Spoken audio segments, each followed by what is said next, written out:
A resident coalition is a group of local residents who work together to address issues affecting their lives. The second step in launching a resident coalition is to develop a recruitment plan. This involves identifying who to recruit and how to recruit them.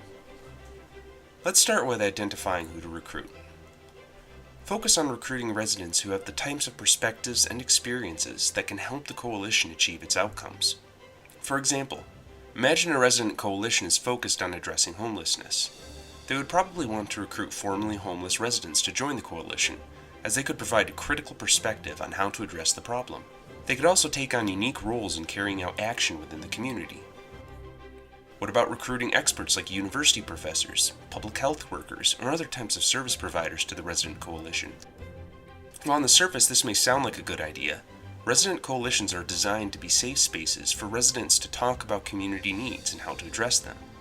Including experts or service providers can change the power dynamic and make it more difficult for residents to authentically engage. It's better to find other ways to connect with these types of stakeholders instead of adding them to the resident coalition. Let's move on and identify how to recruit. There are lots of ways to recruit residents for a coalition.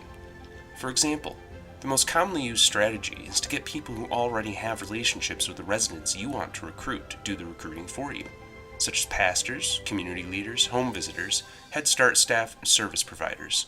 Other strategies include recruiting at local events that attract the types of residents you want for the coalition, using social media outlets like Facebook or Twitter, or holding community conversation or town hall meetings around particular topics to attract residents for the coalition. The recruitment strategies you use will depend on who you're trying to recruit. Remember, some strategies will work better for certain types of residents than others. Interested in learning more about different recruitment strategies? Click the links under this video for examples. Regardless of the strategies you use, there are a few tips to keep in mind to help recruitment go well. First, identifying a lead coordinator who can manage the recruitment process and lead others who are assisting. This could be a resident from the community or a staff person from a local backbone organization or community agency. Second, develop some talking points or written materials to help people with recruitment. These should include topics such as, why are we launching a resident coalition? What roles residents will have through the group? What is the time commitment? What supports will be available to help with things like childcare and transportation? Make these talking points and materials easy to read and no more than one page.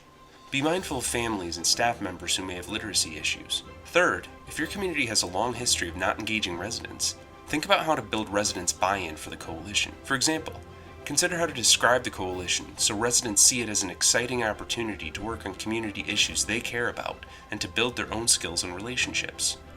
Finally, consider what skills the people recruiting will need in order to be successful, like skills in talking with residents from different cultural backgrounds.